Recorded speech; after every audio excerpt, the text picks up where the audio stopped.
We turn now to the potential looming crisis in Washington. Clock is ticking for Congress to pass a spending bill to avoid a government shutdown. So investors and the stock market are not doing good. Last week was the worst week of the stock market in the last 6 months. And some analysts are saying that the stock market could get even worse and lose as much as 48%. And that sounds terrifying. And there's a couple reasons why this is happening, and I want to help explain that in today's video. But reason number one why the markets are all over the place is because inflation is back for more. Now, in my last video, I said there was a 98% chance of this happening, and it happened. So here's a quick recap of that if you missed it. The CME Fed Watch tool, which has done a really good job at predicting these future rates, says there is a 98% chance that the interest rate will stay exactly the same. So the Federal Reserve did not change their interest rates. And remember, the Federal Reserve's entire goal is to keep inflation at 2%. We understand the hardship that high inflation is causing, and we remain strongly committed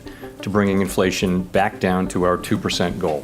That just means prices should grow at 2% per year.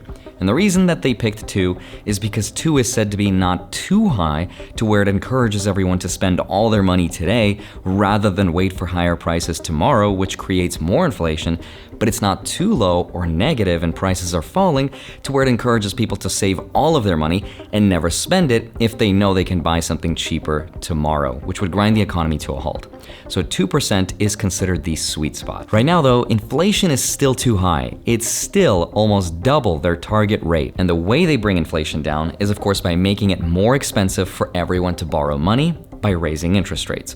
But last week, the Federal Reserve did not raise interest rates. Bureau of Labor Statistics reported last week that consumer prices climbed 3.7% last month from a year prior. That's nearly 2% higher than the Federal Reserve's target inflation rate. So that's all reason number one why the stock market's all over the place is because inflation. Now, reason number two is because Papa Jerome Powell, the guy in charge of the central bank, just took something called the dot plot and yeeted it out the window. And the dot plot, remember, is the thing that all members of the central bank use to vote on the future of interest rates. But because of the unexpected inflation we just got, the Fed has no idea what the future holds. So their new strategy is going to be to keep those interest rates higher for a lot longer. So people start to panic and the market gets volatile.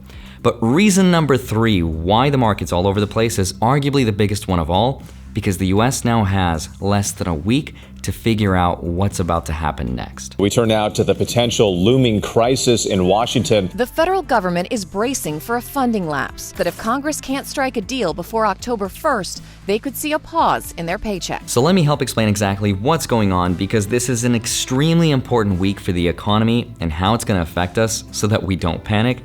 Let's get into it. Hi, my name is Andrei Jikh. Hope you're doing well. Come for the finance and stay for the crashing of the stock market again. So remember how I said the stock market doesn't like uncertainty? That's because it's always trying to predict the future. Things like interest rates, unemployment rates, bond yields, inflation, all sorts of complicated information that investors like to use. If they don't know them, they can't use that information to predict the future about the stock market. So they start to sporadically buy and sell their stocks. Essentially, people start to gamble with their money. And this affects even the smartest people who invested millions into companies they believed in, and they start selling them out of their portfolio. And right now, there's just a lot that we don't know about. Like, here's an example. The guy in charge of the main central bank, Jerome Powell, was recently asked, what's going to happen if the government shuts down on October 1st? I don't know. It's hard for me to say in advance how that would affect that meeting. It would depend on all kinds of factors that I don't know about now, but it's certainly a reality that's a possibility. So he just says, look, I don't know what's going to happen to the government if it shuts down, but here's at least what we do know about the consequences if there is a shutdown. First, a government shutdown is what happens if Congress fails to pass something called a continuing resolution. This just allows the federal government to temporarily, in the short term, give itself enough money so that it stays open and operational while they negotiate the bigger problem. But the government might not even pass that much. And this usually happens when one side of the political aisle wants something from the other, in this case, a budget cut of about $120 billion, and if the other side doesn't want to give it to them, the government shuts down. And the last time we got a shutdown, 800,000 employees were furloughed without pay. And we only have this week to figure it all out. Now, if we can figure it out, great, the government continues to stay open and everything is fine. If we can't and there is a shutdown, the good news is the stock market will be just fine, Social Security will be fine, Medicare and Medicaid, law enforcement, postal service, military, all of that will be just fine. But the truth is also that everything is anything but fine, because there are some huge consequences that the rest of us will have to pay for, and here's what they are. Now here's where I want to explain it in a slightly different way and be a little bit more personal because it's actually upsetting. The threat of a government shutdown happens almost every single year in the United States.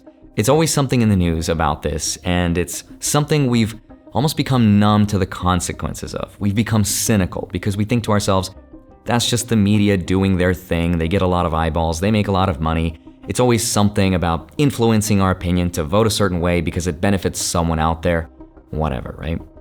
And in times like this, I think it's really easy to play the blame game. But I want to explain it in a different way about why this actually matters and why you should be upset about how the government is handling this situation.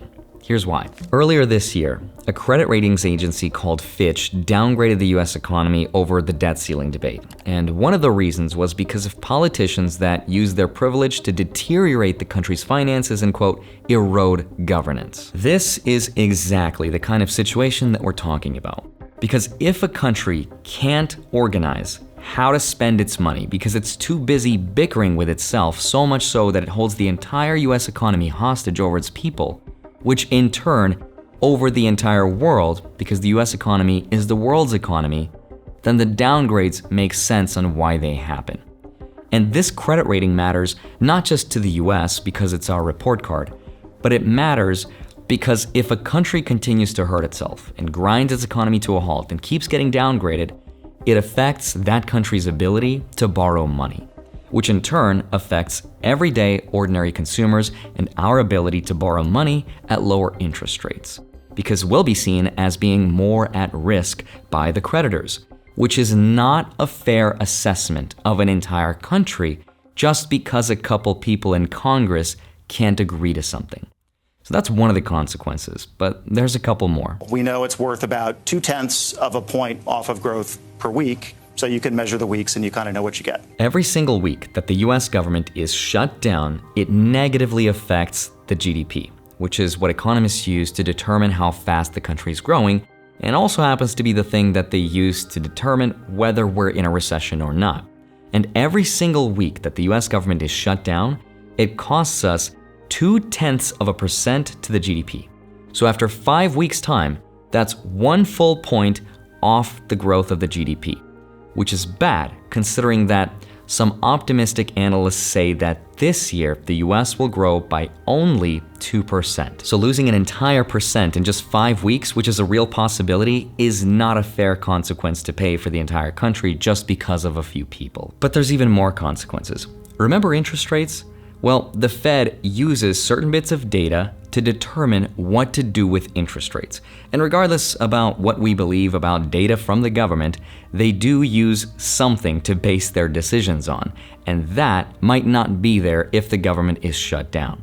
Things like the Consumer Price Index, the core inflation, unemployment, manufacturing indexes. Those bits of information that I use in my videos to show you all these things might not be there for the Fed. The Fed could be absolutely blind and not know what to do with interest rates because a lot of that information is based on surveys, which employees will not be crunching through at their office because they'll most likely be furloughed. The White House warns a shutdown would force 4 million government workers to work without pay. According to Minnesota U.S. Representative Andrei Jikh, U.S. Congress members are not among the employees who would be furloughed without pay. And the worst part about all of this is that the people that are responsible for making the rest of us pay for it also happen to be the ones that are still gonna end up being paid even when they're not doing their job. Now, if you've made it this far into the video without actually breaking your phone or your laptop or the like button, you might be wondering, why in the world are we still talking about this budget thing? Wasn't the debt ceiling already resolved earlier this year? And the truth is, it was. So here's the breakdown of the drama. In its simple form, this is a way to still continue to negotiate how much money the US is spending even though we have technically already agreed to it. I thought that, tell me I'm crazy here, but I thought when they hit the debt ceiling agreement that the spending disputes were settled. But it seems like they are anything but settled. At its core, Republicans want to limit how much the US will spend next year in 2024 to roughly $1.47 trillion, even though it was technically already agreed upon. The technicality that the Republicans argue is that was the debt ceiling, the limit, and that we shouldn't use all the money because that's the limit, no different than if you were to be approved for a credit card of $5,000 a month in revolving credit. Doesn't mean you should be using all of it every single month. So the Republicans want concessions. They want the US to spend roughly $120 billion less than what was previously agreed upon. Then they'll pass a CR, a continuing resolution, which allows the government to stay open while they negotiate the bigger problems. Republicans also want concessions on building of the border wall, especially if the future budget includes payments to Ukraine, which will continue to happen even while the government is shut down, which the Republicans frankly don't want to do. And at the end of the day, I'm not here to tell you which is right or wrong or how to think. I think what's more important is to figure out how we can prevent this from happening in the future so the government stays open. And besides explaining all of this, which is why I made this video, there's also bills like this one. It's called the, quote, "My Constituents Cannot Afford Rebellious Tantrums, Handle Your Shutdown Act," also known as the McCarthy Act. Essentially, this bill proposes that if the government shuts itself down, that the people in Congress won't get paid for it while they're on leave. And this is fair because if we don't do our jobs, we don't get paid. And I think it's fair to expect politicians be treated the exact same way, because regardless of what our political views are, I think this is something we can all get behind. Now, if in the next week you notice that the markets get volatile or crazy, the reasons in this video are probably why it's happening. In the meantime, let me know what I might have missed. I hope you focus on your own investment journey and have a wonderful rest of your day. Smash the like button, subscribe if you haven't already. Don't forget to grab your free stocks. Links are down below, and then go track them automatically with the spreadsheet link down below my Patreon. Love you. Thank you so much for watching this video. I'd love to see you back here on Monday, Friday, sometimes a Wednesday. See you soon. Bye-bye.